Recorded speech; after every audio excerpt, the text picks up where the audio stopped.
बात आज की चैनल के कार्यक्रम आर पार में मैं सुरेंद्र चतुर्वेदी आपका स्वागत करता हूं। डॉक्टर पूनिया की आसमानी छलांग।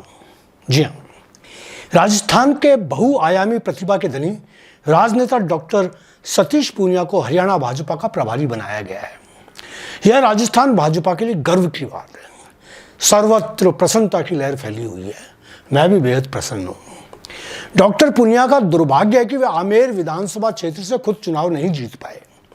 अपनी हार से इतना निराश हुए कि उन्होंने राजनीति से संन्यास लेकर अपने परिवार पर केंद्रित होने तक की घोषणा कर दी।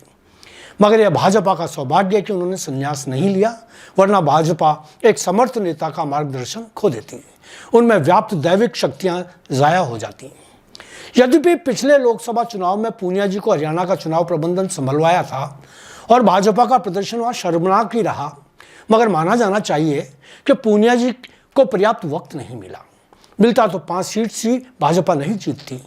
पूनिया जी ने पूरी ताकत लगाकर 5 सीट्स तो जितवा दी, वरना पूनिया जी नहीं होते तो इन 5 सीटों के भी लाले पड़ जाते।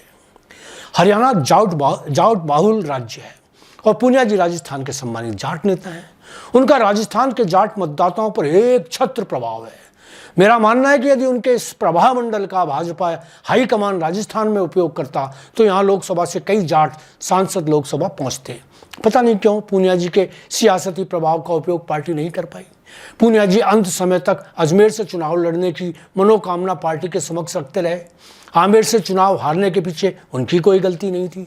वहां जाति विशेष के मतदाता उनकी प्रतिभा को समझ नहीं पाए।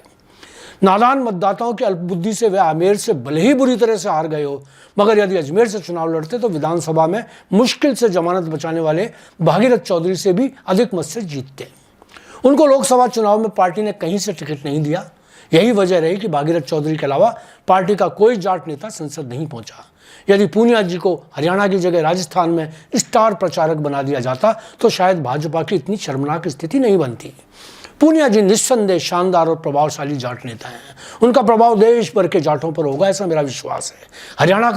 हरियाणा क्या, उनको यदि उत्तर प्रदेश का भी प्रभारी बनाया जाता है तो वे वहाँ भी 80 से 80 सांसद भाजपा में बनवाकर भिजवा देते।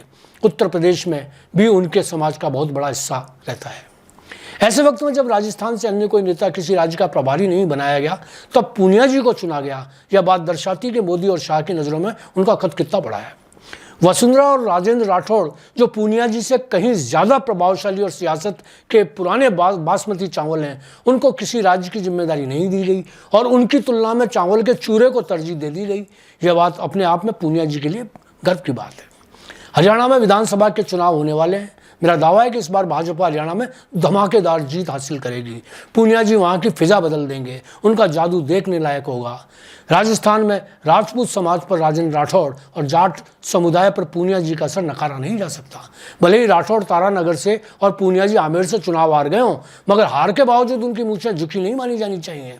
मेरा तो यहाँ तक मानना है कि राठौड़ और पूनिया की जोड़ी को एक साथ किसी भी राज्य में स्टार प्रचारक बना दिया जाए तो वह पार्टी की शान में 4 चांद लगा सकते हैं। राठौड़ को बर्फ में लगाकर पार्टी कोई बड़ा तीर नहीं मार रही। मुझे यकीन है पार्टी राठौड़ के नाम पर पुनः विचार करेगी और साथ ही पूनिया जी को राजस्थान प्रदेश का अध्यक्ष बनाकर फिर अपने खोए वर्चस्व को स्थापित करेगी। एक बार फिर पूनिया जी को हरियाणा की कमान संभालने पर बधाई। ईश्वर उनको राजस्थान जैसे नादान मतदाताओं का साथ न दे। उनकी देख रेख में हरियाणा का कोई विधानसभा क्षेत्र आमेर सिद्ध न हो, वह फिर से अपनी खोई प्रतिष्ठा प्राप्त करें। तथास्तु। आज इतना ही। धन्यवाद।